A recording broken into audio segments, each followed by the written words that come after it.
Well, thank you, Sumit. I think I must say, Sumit, you've been slightly unfair in introducing Mr. Taleb. We've always introduced him as a financial author, as a risk taker.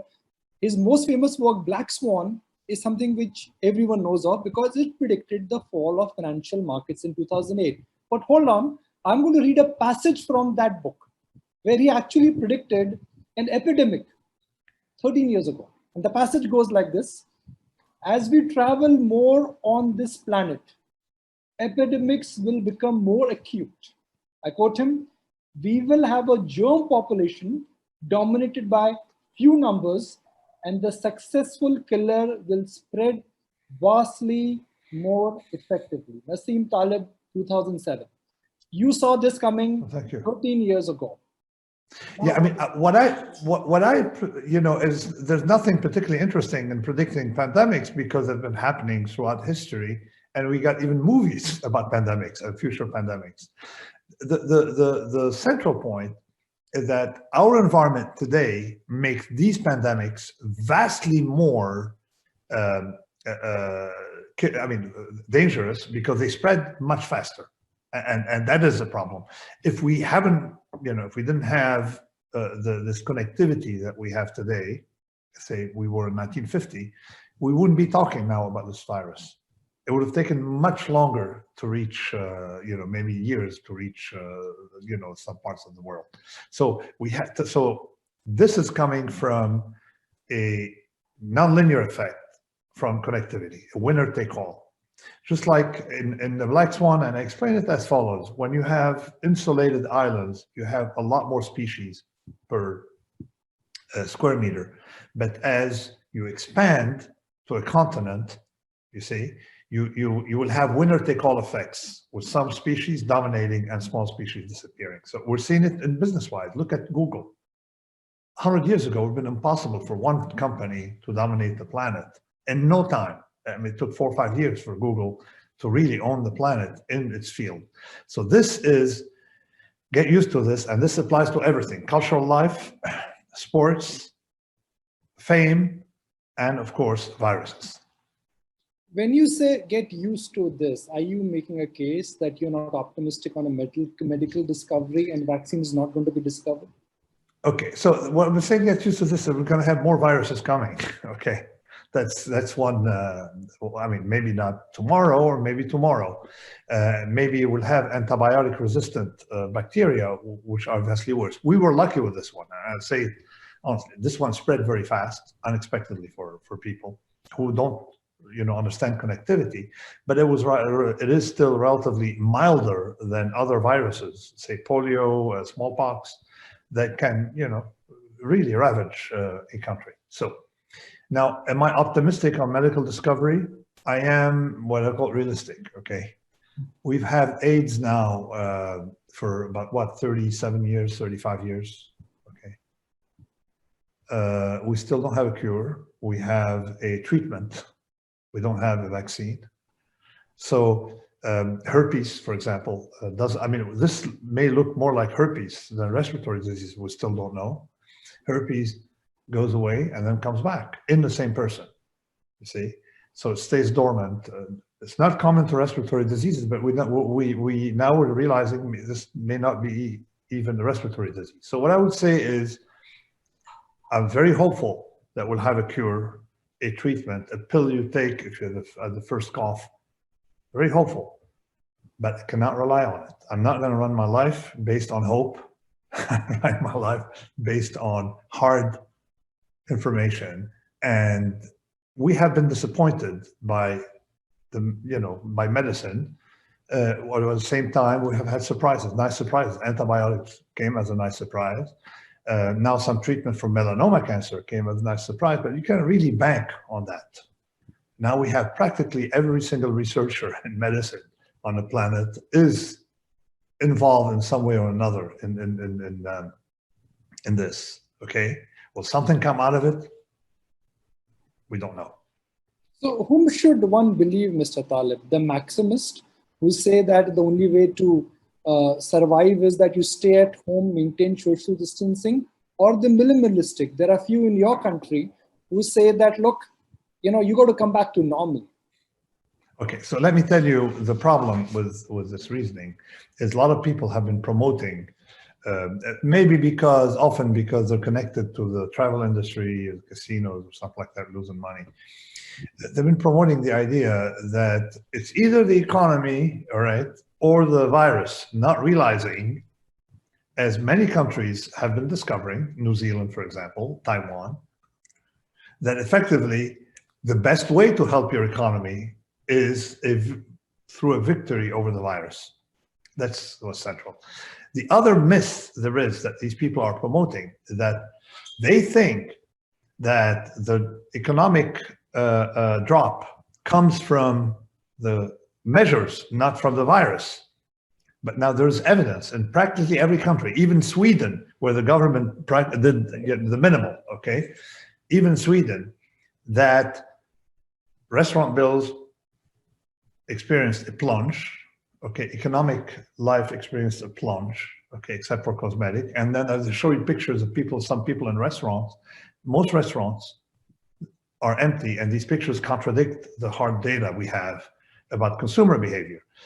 We know, for example, that a lot of companies I'm associated with are not going to go back, even if the government said, okay, everything is normal tomorrow. We're not going to go back to work if we can work from home. We're not going to expose ourselves to a virus if we can help it, okay? And practically everything elective has been canceled. If you see conferences like this conference, okay, if there's the smallest risk, it will all take place next year or next time we're going to do it online. You see, if there's the smallest risk. So what's happening, it is not the measures against the virus, it's a natural human response. And the problem, the economic problems are vastly greater coming from the virus than they claim. So I'll turn your attention now to the economy.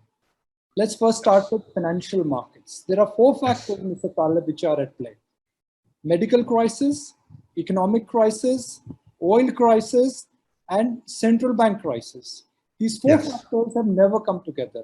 And yet markets are NASDAQ is in the green for the year and Dow's hardly down 17, 18%. Are you a bit surprised that when we are using words like pandemic and crisis and panic and fear, markets are behaving as if they are Teflon coated? Okay, so there are 2 issues here. The first one is some segments, more reflected in NASDAQ than other indices, some segments, such as technology, and now we're using technology, Zoom, okay? So all these technologies visibly have rallied because they've been displacing, okay, travels to conferences. So it's more reflected in NASDAQ than in airline stocks that went down big time and probably will not easily recover. So now, you have to think that every time a crisis hits, you're going to have a lot of losers, but you also have winners. And the winners here are the industries that are capable of adapting. So the travel industry may have not adapted. They may not have ideas for the time being. And people are starting to drive their car instead of flying, okay? So, airline will not do well. Hotels will not do well. Airbnb or other similar things will not do well. But some people are doing very well. People selling you, for example, ways to disinfect the room, all right? You go to the office, you can disinfect it. These are doing well. People involved in selling masks, they're doing well. A lot of Amazon is doing phenomenal, right? People who deliver, I mean, so we have a shift in the economy from one sector to the other. That's the first point. The second point is, and that's something I learned sorely, all right, as a trader, that practically every crisis leads to an overreaction on the part of government that leads to stocks rallying abnormally because they inject so much liquidity they target the stock market and they inject liquidity. And that started in 1987. In 1987, we had a crash and stock markets was still positive on that period. Why? Because Alan Greenspan, the former Fed chairman, realized you had to print, okay? Or print or lower interest rates. Now the Federal Reserve has lost one weapon, interest rates, because at 0 you can't really go negative. There's arbitrages, but they have the monetary policy arm is not just lowering rates. They can print money to buy your commercial paper, okay? The commercial paper of a Maltese bank in New York, they buy it. Anything they see that's on sale, they buy. So that definitely will prop up the stock market for a while. But remember, okay, nothing is permanent, okay? When they stop buying, or if they realize that what they're doing may be inflationary, okay, then things go back to normal. So the one thing I've learned in the life of 37 years since I started trading, very counterintuitive, is that recessions are very good for stocks because the reaction to recessions makes stocks rally, and booms are very, very, very, very, very bad. They make the stocks very volatile because, of course, they're going to raise rates and people have substitutions into bonds. So this is one of the reasons why stocks are not collapsing. But if outside the stock market, okay, which, you know, which is investor-led, you know, by people who just put money but not work, if you walk around, you see nothing but businesses closed. So you have entire sector that will not come back. So number one, rotation from sectors like real estate will do very poorly in the office building, okay, and of course in retail, because people are buying now on Amazon, will do poorly. Other industries doing well, and over time the economy overall will adapt to that. Will adapt in the sense that I'm adapted. Look, I'm a professor. I have a studio now in my home where I have a blackboard to lecture on a blackboard. I'm adapted, and it's actually a lot cheaper for universities or for conferences to take place online. Okay, you don't have to fly people in. You don't have to clean the offices. You don't have to, provide food. Everything's much more convenient, and you're cutting down on commuting time for a lot of employees. So I am adapted in that sense, and I mean, I hope for the best, but if it doesn't happen, I am adapted. A lot of farmers also are adapting. So we have an adaptation period. It seems to me that within 2 or 3 months we'll be so adapted to this that some people will thrive and will even regret normalcy. But I don't think we will have normalcy for one reason, unless there's a miracle cure. And we know what happens with miracle cures. You have, they make the front page of, at the time there was a rule: if a cure makes the front page of Newsweek, it's not a cure, right? That was the rule in 30 years ago. So like interferon, cure for all viruses, no, okay. So if we have a cure, of course, people will wait for side effects, failures, maybe a vaccine that doesn't really adapt to new mutations of the virus. So even if we have a cure, people will still be paranoid, okay, and will not gather in bars unless, I mean, we're talking about young people maybe, but reasonable people will not gather in bars, will not go to crowded places, will not get into crowded elevators, will not go to crowded, if they have the chance. And it looks like they have the chance, you see. And even the restaurant business can adapt. Like I'm now in Atlanta as a refugee, but I have a place here and I'm enjoying it. And I've noticed that there are restaurants that are entirely outdoors. And these can thrive in this new environment with a proper distancing and ventilation, okay? But of course, you can't do that in the middle of the winter in New York. So there'll be losers, permanent losers, even if we have a semi-cure for the virus, or announcement for a cure. It will take a long time for people to really believe that it's risk-free to go to crowded places. India has so far managed to contain the virus. On the medical front, the lockdown has been a success. But do you think in the medium term and the short term, this lockdown is going to cost Indian economy a lot? I think that it's a false economy again. It's a false economy. Maybe the money you've saved from a short lockdown, you see, when you have a short lockdown, you save money for later, okay? Compared to, think about New York, think about the United States. Because although either we don't have a lockdown, there's a drop in economic activity and we're prolonging the effect of the disease. So I think that India had a very reasonable policy. India, Taiwan, Hong Kong, New Zealand, Australia, many countries had very reasonable policy. They acted early, they acted wisely, they acted according to precautionary principles, and they had a morally acceptable stance. And let me talk about, if you don't mind, about my moral stance. Saying we're going to sacrifice the elderly because you know what, we don't need them anymore, is something that would not cross any mind outside Sweden or some countries, some rich countries. Okay, so what we call geronticide, killing the elderly, by saying this disease doesn't affect the young, which is actually bad reasoning because we know that disease also affects many young. Okay, and we don't know, as I said, the long-term effect. But seeing these stances, okay, that they're morally not acceptable to many cultures, and including the Indian culture where you have respect for the elderly. You see, they're not accepted by Mediterranean culture, because for the Romans, senatus means the older person. This is why they have the Senate. The Senate is the council of the elders, okay? So not only you wouldn't kill the elders, but they had a prominence. And the Arabic word shaykh, what does it mean? It means older. So seniority in age was effectively social seniority, intellectual seniority, and political seniority. So what we're facing here is a divide that few are noticing between the two worlds. Okay, the world that has the ancient world imbued with ancient values, and a new world that succeeded economically over the past, say, 75 years.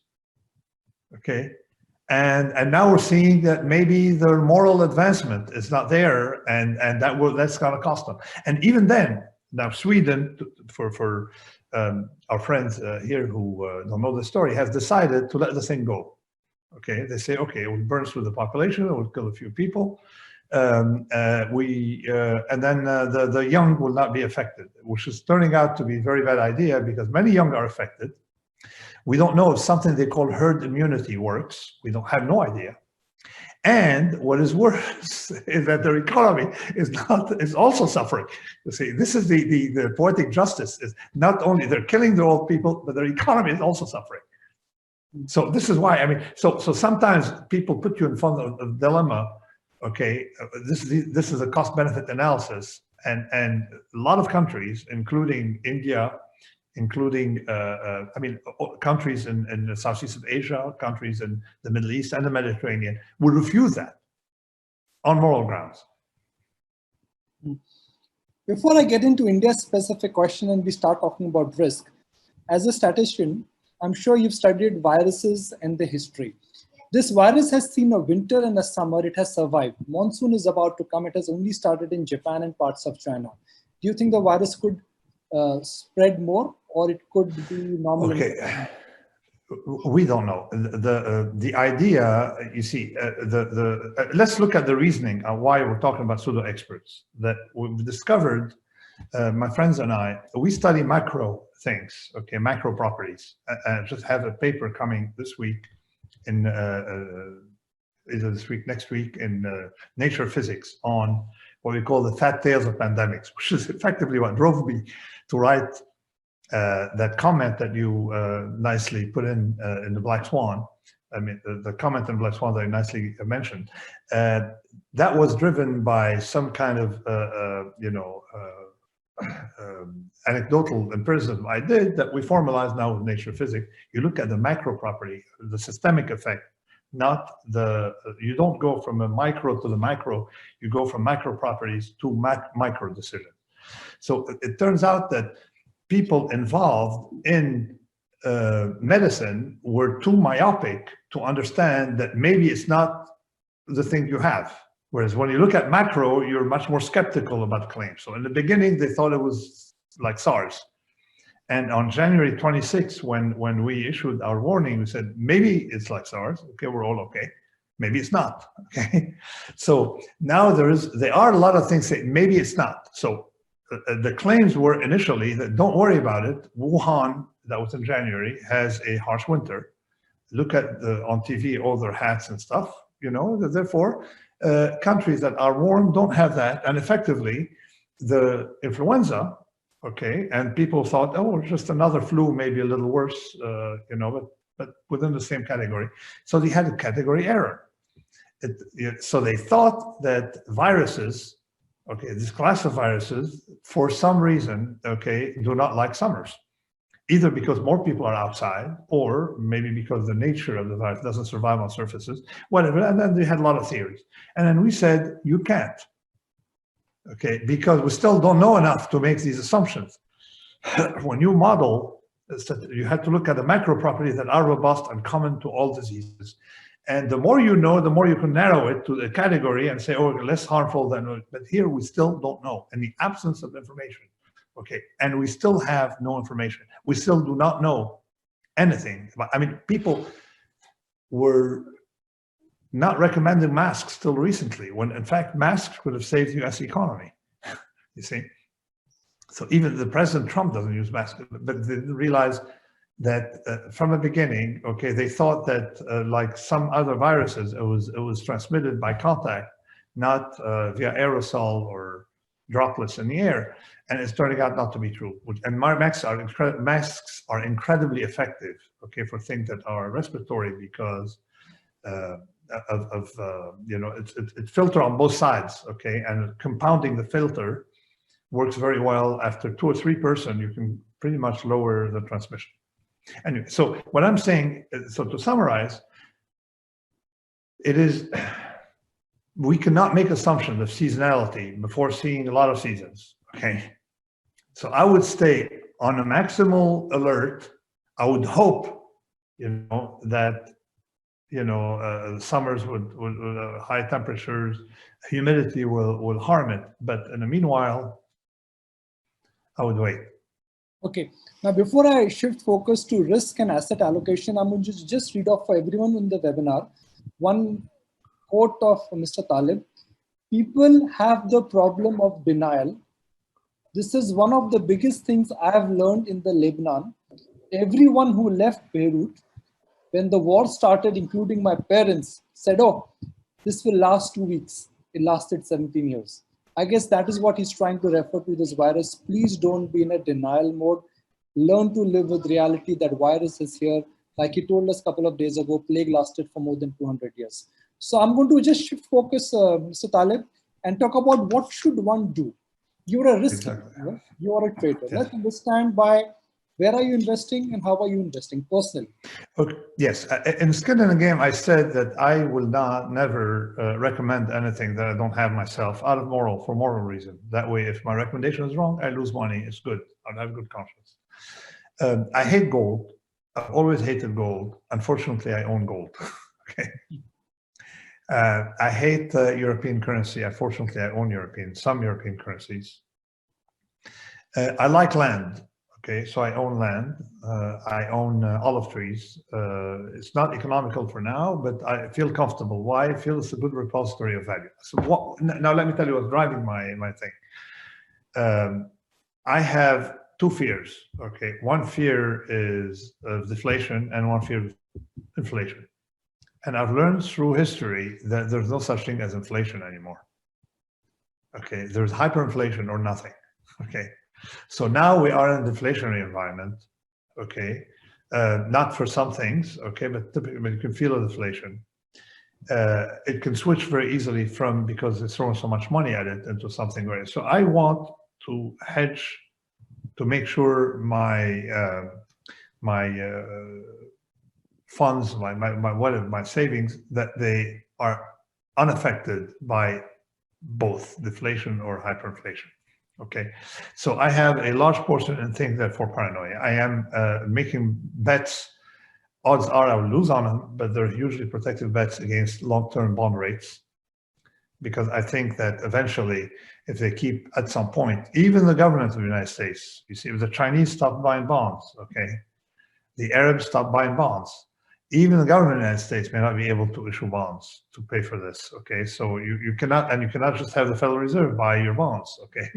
It becomes sort of so circular. So, and I have, of course, what we call tail risk hedge.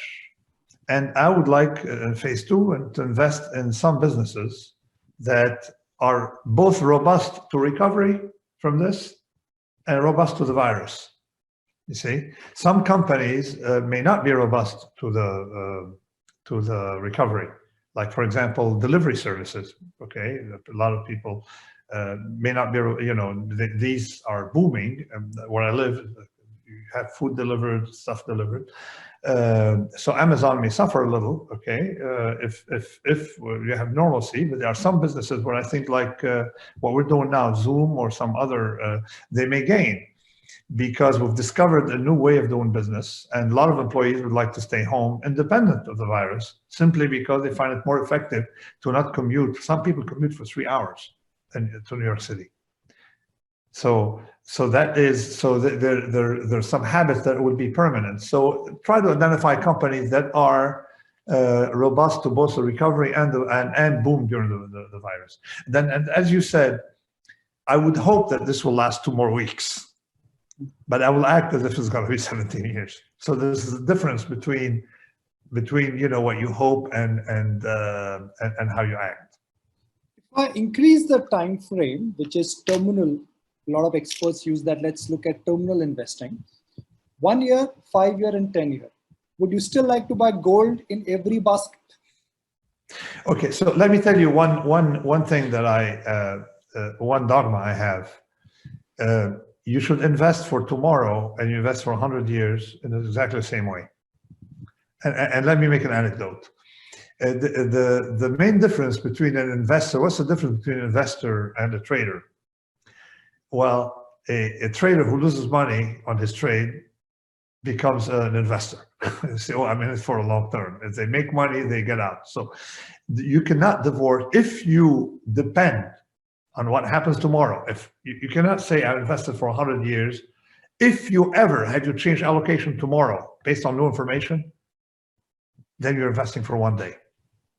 So this this is a big thing. And actually, it was strangely enough in my first technical book published 23 years ago, Dynamic Hedging, where you explain that it's what I call the Markov property. You see, that there's no and effectively it's a wrong way to approach problems. I want to invest for tomorrow, okay, but I treat the same way. So and it's the same reasoning as saying, oh, plane crash. We have plane crashes on average every 20 years, but I'm only going to travel for 2 days. You can't really, it's a memoryless process. So this is how I treat it. So I would treat everything at both short-term and long-term, okay? And I would say everybody should do that, because if you invest in say I'm investing for 20 years, if there's any reason for you to change allocation tomorrow, because you found something monstrously more attractive, okay? You saw the great mansion, someone's bankrupt, selling it, and you switch out into this, then you're effectively investing for 24 hours. You see, this is what I call the memoryless investing. Okay. Bala is on the other window and he's smiling. So Bala, was that in reaction to when he says that invest in gold or something else, Bala? I like the word that he used. A trader, when he loses money, he becomes an investor. So that's what normally happens in markets such as today. So since you have asked me to react, and I also have questions to him, that we have a lot of audience who have been advising lots of the investors to put their $1 billion of hard-earned money into the market.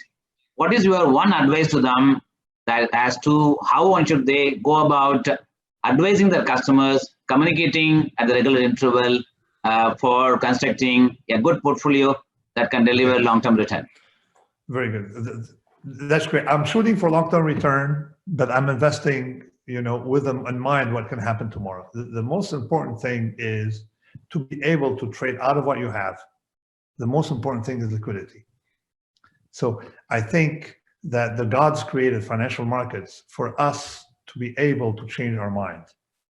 And this is invaluable. Like, for example, if I invest in something that I can't sell for 20 years or 50 years, okay, then I'm losing optionality, because if I find better investments, I'm telling you, if tomorrow you walk down the street and someone is selling something the equivalent in size to the Taj Mahal, right, for almost nothing, okay, So all your investment strategy goes out the window because this is so attractive. You have to be able to switch. It's the same thing when we call that optionality. You have to invest in a way that allows you to get out. And this is why financial markets are extremely useful, because you can get out, okay, to find an alternative. You can switch to something, you see. It's still a very good investment, but I can switch out of it, you see. And that is central. Okay, having, like, for example, I own land and it's not liquid. And if I discover there's something vastly more interesting, I cannot get out quickly. So I have to have small allocation to that. The second thing I advise all investors, okay, is if you want to invest, say, 20% of your money in financial markets, invest 12% and keep 8% dry. So when you get a phone call for something attractive, you can increase, you see. And odds are there's a very small probability of you're not finding other. So what happens is that power dry is what people underestimate. Most people tend to over-allocate early. You see, it's much better to over-allocate late than early. So you see, so if I want to put 20%, you can convince me that there are things, okay, that can be attractive, okay? I will not be able, and also be flexible. I may have to increase to 30%. If it's very, very attractive, there's no point not getting into something. You see, if I see a company that produces monstrously stable cash flow and has all the attributes I like, and you know, okay, I will invest more. So there is some. First of all, you have to pay for flexibility by being sometimes underinvested, and the other is you may want to accept an overinvestment. So you should have a band of what is your average target, what you should be invested. You know, you should learn to invest under it and over it. So put a band. I want to be invested between 10 and 30%. My target is 20%. I may want to increase. Or you can be, say, 50%. Whatever your allocation is, 50%, I may want to go to 60 or 40. And that is central. And also, every day wake up telling yourself, okay, forget what I've invested in. This is memoryless, okay? We traders should have no memory, okay? It's sunk cost. Whatever, forget what I've invested in. If I were to do it today, will I buy it today? You see? If I didn't have it, will I buy it today? Yeah, if I want to buy it today, yes. If I wouldn't buy it today, forget your past history, right? Because that is what blinds us to find something else. Oh, I wouldn't buy it today. Okay, then let me sell it and buy something I would buy today.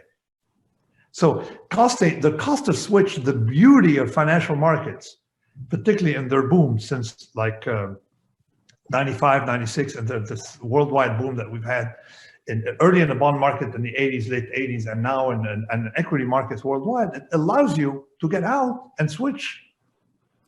So there's no reason to sleep on something you don't like now. In the past, you're stuck investing in a company. You have to wait 5 years before you have a meeting, you know, with, you know, about, you know, to be able to get 10% of the money back or something. Now you can, now it's one phone call, not even a phone call. It's a keyboard entry. Bala, any follow-ups? No, I think I just I think you have advocated managing without buffer was irresponsible. That's the word that you have used.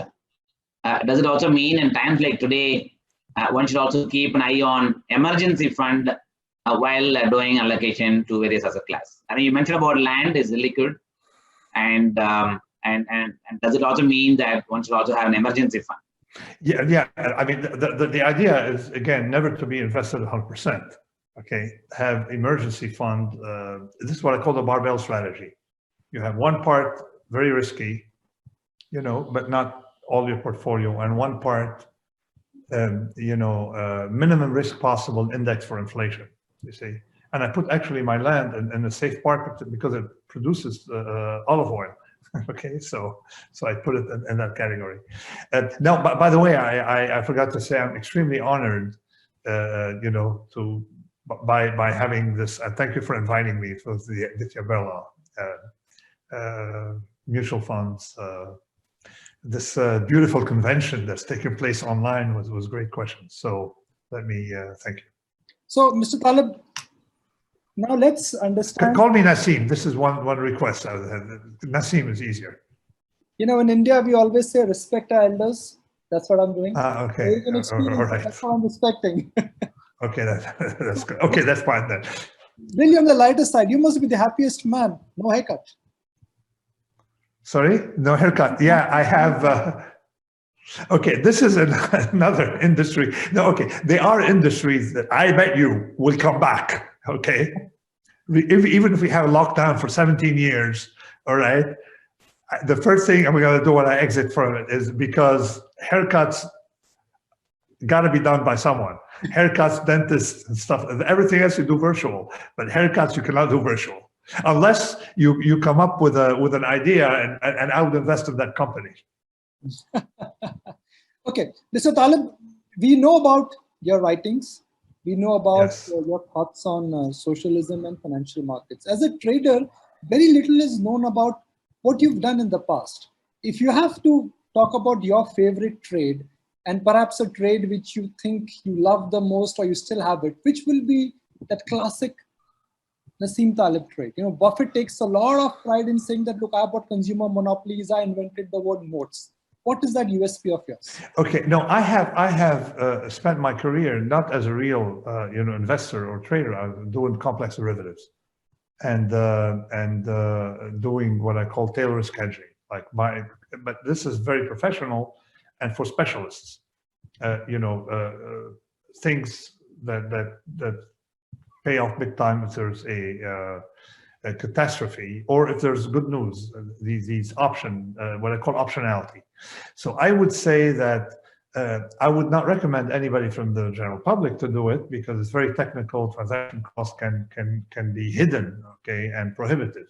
But I would say, and I would say also, I'd rather be asked, what is your worst trade? And I'll tell you how my worst trade has made me probably richer than my best trade, and I'll explain why. But let me say in general, what I think is the trades that I've done right is having trades with bigger upside than downside. And that I explain in my book, Anti-Fragile. For example, instead of buying gold, and also I forgot to mention, I have gold, but I also have gold mines. Okay, why? Because a gold mine gives you the upside of gold without the downside. I have metals mine, other metals mine, things involved in copper and stuff like that, simply because that way you don't have to carry the inventory. It's in the ground, and it's like a strike price. It's like an option. You have more upside than downside from gold mines. So they are volatile, but it's nice to have in a portfolio. So I think I've been quite, the trades I'm comfortable, communicating to the general public that are very, very generalized and in agreement with my idea of complex option is the trades of having gold mines have more convexity. That's what I would say class of trades. But you didn't ask me what the worst trade that I learned the most from. Yes. And I tell you, yeah. So okay, I don't know if you've seen what happened recently. Oil prices going negative. Okay. The oil prices going negative. Now, what happened? It had happened to me in the 80s to have a very similar situation. So in the 80s, we were dealing, and we ended up with having a contract, an option with a contract that forced us to get delivery of oil. And before you get delivery of oil, you have to inform the exchange, for delivery, where do you get your oil? Okay. And what happened then? There's a firm that acquired by Goldman Sachs called J. Aron, that was a bunch of shrewd commodity traders who squeezed rookies like me because they had rented. There was this oversupply of oil. That was the 80s, and what happened is that they rented every single storage on the East Coast. And oil, when you receive it, it's like a bad gift. You have to store it somewhere. It costs you money, and the EPA doesn't let you, dump it in the ocean. And they also rented every ship that can take oil to store oil on it. So then I learned, okay, not to be squeezed. I was squeezed. We lost a lot of money, and I learned to not be squeezed again. Okay. And since then, sorry. Well, great point. I mean, it's a great. And it saved me so much money to not be squeezed. I was in my 20s. I had hair, okay, and almost like you, or no, actually more even. I was the same. I had hair. I was in my 20s, and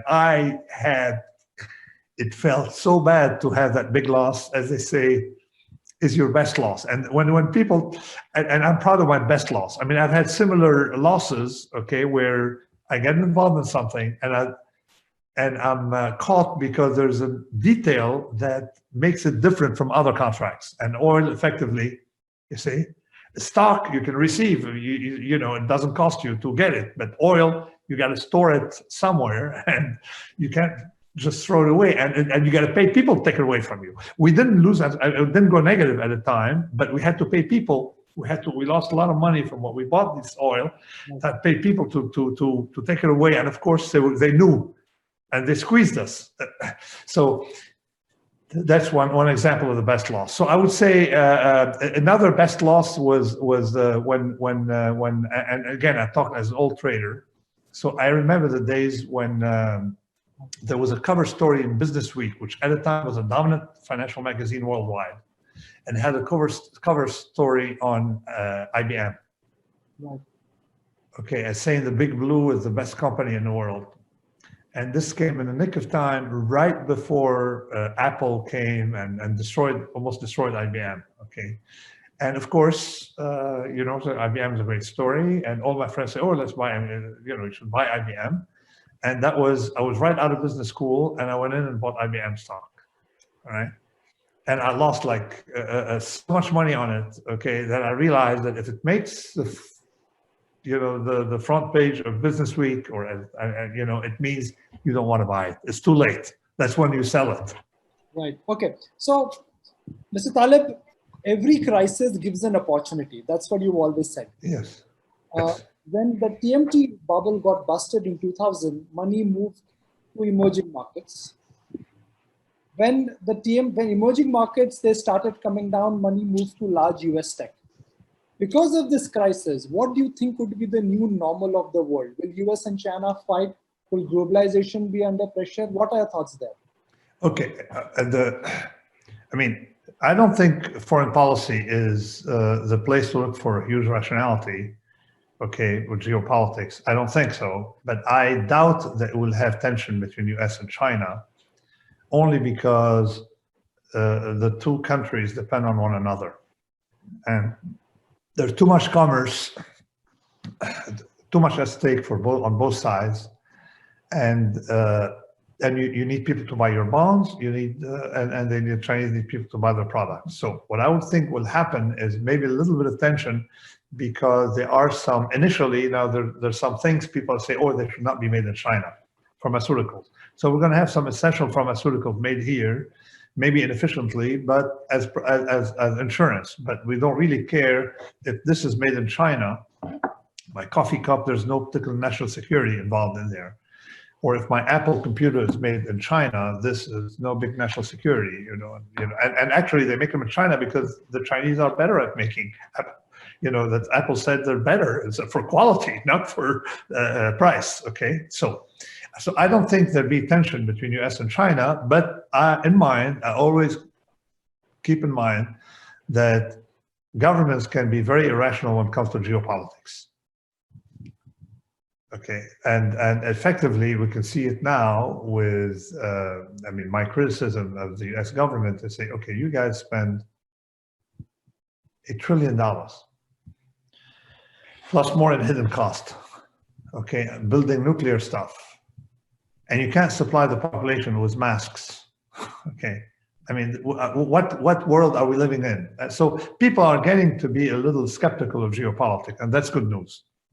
So when you say, what is the new normal? I think, okay, we still have a lobby that wants to sell planes, to third world, to Saudi Arabia or whoever can afford it. So that's going to be, that's going to go away, all right? The second point, oil prices.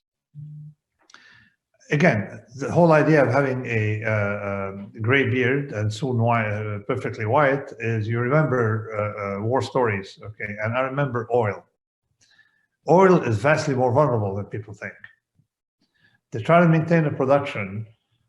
So the world consumes 100 billion barrel, and they produce say 98 billion, right? So they make sure they supply the world a little less. They got us addicted to oil, and now it's turning out that a little drop in airplanes and stuff like that. Now they're on the other side. They need to produce more oil, all right, and we need to buy less, and we start to have small alternative things, like for example, electric cars. Now you may say it's small, but say no, it's not small. It's marginally huge. Right. Because if the demand goes from 100 to 90, okay, a million barrels a day, okay, that's huge for the price. And we saw that in the 80s. And I don't know if you remember, or if you've heard, or if you've read, in the 80s, oil collapsed. So I think that oil is vulnerable on the downside. Right. Now, unless, now let me ask you, do you own oil fields personally? No, I wish I did. Therefore, I don't. okay, no, you have it. Bala owned ones. I mean, I don't know about Bala. He's a lot of things which he never shares with me. Okay, so unless you own oil fields, all right, the drop of price of oil is very, very good for you. Okay. Yes. That is what's central. So it's practically good for everybody except for Saudi Arabia, or maybe it's even good for Saudi Arabia. Okay. We'll see. It'll force them, to really get into other businesses. It's good for peace, Saudi Arabia, Iran. Right. It's very good for promotion. Said promotion of things that are, a religious fundamental. It's very good. The drop of oil is good for everybody except those who own oil fields. Okay, it's a very, very small minority, and it's there to stay. And the thing is, when you think about it, this is there to stay, because the big consumers, or the places where we spend a lot of money on, are definitely going to be have in mind. Okay, people will cut down on travel. Okay, even if we had a short-term cure for something like that, people will cut down. They're afraid. They build new habits. Right. They change in consumer habits. Okay, Mr. Taleb, I'm just going to interrupt you here because I'm going to turn attention to lots of questions, and trust me, there are hundreds of questions because sometimes some will shift there. Before I go to it, I want to make a comment on a point which Mr. Taleb just mentioned, that learning from mistakes. And I'm speaking from experience. The man on the screen, apart from Mr. Taleb, my dear friend Bala, this AMC Birla AMC I've interacted with for years. Trust me when I say that they are learning from their mistakes. And every time I interact and voyage with Bala and his team, I'm amazed with the processes they have in place. So Bala, my compliments to your team. Every time, like Mr. Taleb says, that you manage to migrate, you become stronger, and you only become bigger as a money manager, as an AMC. But Mr. Taleb, a question coming from somebody who's part of the webinar: why is the dollar strengthening when US is virtually bankrupt? Because other places in Europe is strengthening against what? Okay, it's not strengthening overall against gold. Gold is firm, although it was having deflation now short term, and it is not. I mean, it's strengthening against Europe. Is that what do you say? Strengthening against what? Again, depends on. It's strengthening against Europe. Okay, that is from what I see against UK, the euro 108. Okay, that's not. I wouldn't look too much into the dollar for now, and you remember that the US is not presently bankrupt. They're still printing the reserve currency, and they haven't printed so far. The printing is a project, okay, which is static. The money has not been printed, okay. I mean, largely has been committed, okay, but it's so we're in the third. We're entering the third month of printing. It takes a long time. Japan did that for how long? They've been doing it for 25 years, 30 years. Okay. Another question is from Nitin Sawan, and he wants to know, Mr. Taleb, you predicted the pandemic in 2007, the collapse of financial markets 10, 12 years ago. What is the next big calamity or casualty you want to predict? I think I would be more positive about calamities going forward for two reasons.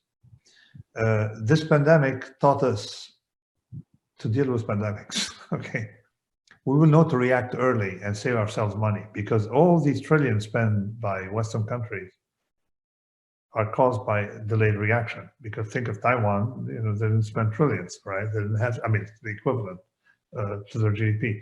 So I think that the world is safer today than it was a year ago. Okay, both economically and there, but we still have this government debt that needs to be cleared.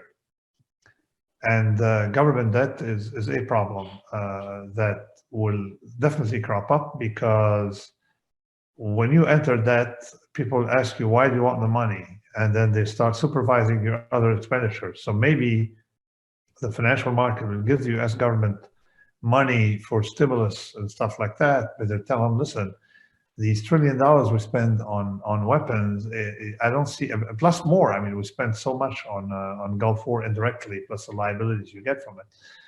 Liabilities in terms of, you know, pension funds and stuff. So that's where we can cut. Okay, and also there's another thing, is academia is not doing very well in America. Okay, getting expensive, doing nothing, and for any subject, say epidemiology, right? You can find better experts outside academia than inside academia. Like Stephen Wolfram, for example, and his son did an afternoon what took 15 years to do by a bunch of epidemiologists in the UK, you know, team, you know, the one that was advising the government. They did it, and then when we see their code, it's like, so what happens, academia is becoming the refuge of of the parasite, okay? And it's nice we're going to have a shake-up in academia that will, so we can expect going forward a shake-up in academia, a shake-up of bad management in the US for, you know, because now guess who's coming asking for money? States. State of Illinois, the most inefficient operation in the history of mankind is the state of Illinois. And they ask us for money, us.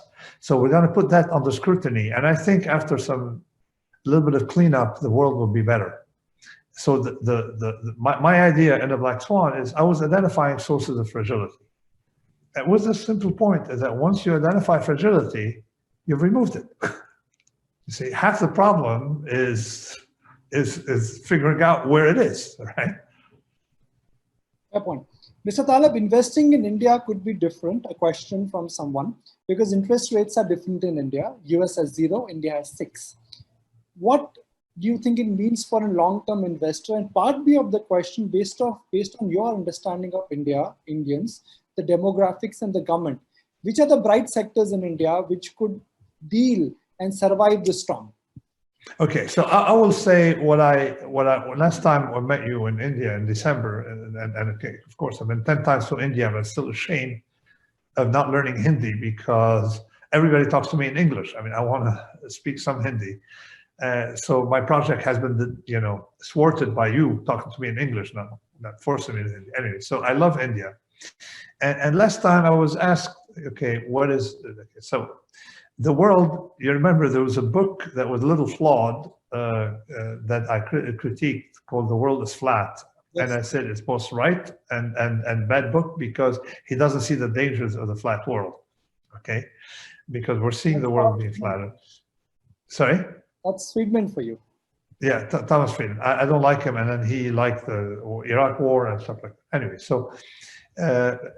but I said effectively he's right on the world is flat and wrong on everything else. Okay, that's what's good from it, because globalization, okay, increases connectivity, bring both this virus and the economic difficulties we have dealing with the virus because of fragility of supply chains. So, but I said there are places, okay, now what's happening that the rise of the West, okay, English Industrial Revolution, and then France, Germany, and so that rise may be just a blip in history because it doesn't look like the differential is, for example, if I want the best statisticians on the planet, I may find them at Tata Institute or Indian Statistical Institute. And of course, Zoom eliminates visa problems. So there's a lot of goods you can export now to the West in which you can have superiority. That's what my point is. The second one is that I don't know the structure of India, but I know that there's, I mean, from my experience, is that you have a lot of talent, okay? You see, and you don't need a lot of talent to be able to export ideas, and this will be easier. And now soon we're going to have, I had to, I was offered a visit to a doctor for the checkup. They wanted to do it on Zoom. I mean, so if you can do a checkup on Zoom, why not do it in India? So that flatter world effectively favors countries that can still produce goods without, too much administrative expense, that swelling medical bills and swelling university bills. So maybe there'd be a university degree in India or some modules sold out of India by professors in India, okay, that will be, can compete with anything here. So that's one thing about India. But so when I was in India last time, people ask me, what should we be doing? I say, I'm not an expert on India. As a matter of fact, I'm not even an economist, I'm a risk person. But I will tell you one thing, okay? And as an entrepreneur, risk person, I'll tell you one thing that I've learned. The main asset of any country is risk-taking. Is young people, when they graduate from high school degree and then they want to go to university, not to think that getting a salary is a good thing, okay? You want to fail when you're young, fail when you don't have a family, fail when you still, okay? And so they said, how can you say, look at California, it is acceptable to fail. So, and the highest bankruptcy in the world, but before now, of course, it's the restaurant business. But before now was where in California, where in the most active sector, the tech sector. So they had California, Northern California, the highest rate of bankruptcy in the world of any region, and within that, in the tech sector. So we have high bankruptcy rate in the most thriving industry, what it tells you that people are trying, failing, and then trying again. So, and then they say you got to try 7 times. Well, maybe not 7 times, but still instill in young people that the idea of being an entrepreneur and failing is like a soldier who is wounded in battle. There's nothing wrong with it, okay? And as a matter of fact, it's a badge of honor. And you have a very active tech sector, okay, and dangerously active for other countries. And you have phenomenal education at some level that you can export both. And they feed on one another. So this is what I think. So, but I don't know the details. I know that you have a huge market. Okay, so anything when you have a huge market, you can make all the mistakes you want, it still may work. Okay, and now you're telling me about the 6% interest rates in India, okay, versus other countries, and I will say that if you normalize, okay, given that India is not a reserve currency, if you normalize, if India printed money, okay, it would inflate. America is one of the few countries that can print money and not have a big effect because of their status as a reserve currency and other structural reasons. Fair point. So Bala, before we wrap, any follow-up questions? I'm fine. Only one, I think you mentioned about various asset classes such as gold, copper, and oil, but you're not touched upon credit-related instrument, which is basically the junk bond market in the US is one of the biggest. And you don't mention anything about bond investing. Is it something that you don't like it, or is not? You don't see it rewarding? If I owned S&P, all right, I would switch to buying paper instead of the S&P. Okay, simply because the government can prop up junk bonds by buying them, and actually they've been doing it. Okay, and so that's why the junk bonds should have collapsed a lot more than it did, but still relatively more attractive than stocks. So no, I effectively I do own junk bonds. Okay, I forgot to say that. Okay, I do own junk bonds, but you want to avoid owning anything that is related to commercial real estate. So you want to know where your junk bond is coming from, and what, of course, you want to avoid which junk bond. There's funds, okay, that have the spectrum, and that's a bad idea because you want to avoid airlines. The real losers are airlines. In terms of fragility, if things get better, airlines will get better, much better. If things get bad, airlines or stay bad, airlines will get better. Okay, so airlines are not good junk bonds. Restaurants, chains, maybe, right, but not too much. But there are some junk bonds that are legit and do well. So this is why I would, plus the yield on junk bonds is attractive today. The government bonds went down, the government bonds went down about 100 basis points on balance. Some junk bonds went down 200-300 basis points. They should have gone down 1,000 maybe, but went down 200. I mean, it went up in yield 200-300 basis points. So you have some attractiveness. Plus, it's backed by the Federal Reserve. Well, Mr. Taleb, we've almost done an hour. We've got thousands of people watching live this webinar platform. Millions will be watching it on Facebook and other forums. Oh, thank you. With delight on behalf of my channel Itina, which I represent from the Times Group, on behalf of Bala Birla AMC, one of the finest groups of India. Thank you for your valuable time. And by the way, Mr. Taleb, Bala is already working from his office because I recognize his office. So he's leading the company from the front. At the time, he's managed to go back to office. So well done, Bala. And thank you. Thank you. Okay, great. Thank you. And nice. And hopefully next time in India, we'll meet. I've been 10 times to India, so Azhar, I'll go 10 times more in the next 5 years. So we'll meet and I'll speak Hindi then. On that note, well, when we meet somebody, we say namaste. When we say goodbye, we again say namaste. So with a folded hands. Namaste. Thank you very much for joining. Thank you very much. Thank you. Thanks. Mutual fund investments are subject to market risks. Read all scheme-related documents carefully.